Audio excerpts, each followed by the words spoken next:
అదిమిన శోకులో ఉరి విడిచిన నెమలికి సవతిగా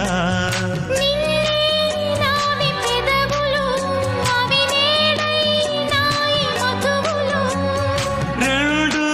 నాయి తనువులు అవిరే పౌవాలి మనువులు